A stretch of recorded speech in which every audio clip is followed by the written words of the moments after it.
আসসালামু আলাইকুম, সবাই কেমন আছেন? আশা করি ভালোই আছে। যেখান থেকে দেখছেন কে কলিজা পছন্দ করেন বলেন তো।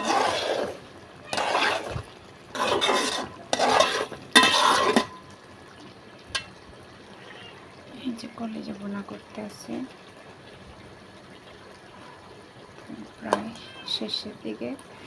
রান্নাটা শেয়ার করলাম না, কারণ রান্না বান্না সবাই কম বেশ জানে, তাই রান্না শেয়ার করলাম না। শুধু রান্না কেমন হচ্ছে সেটাই শেয়ার করলাম।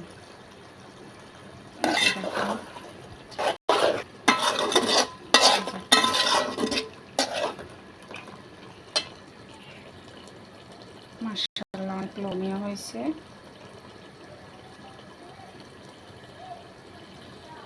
আর কি, সবাই ভালো থাকবেন, সুস্থ থাকবেন। আল্লাহ হাফেজ।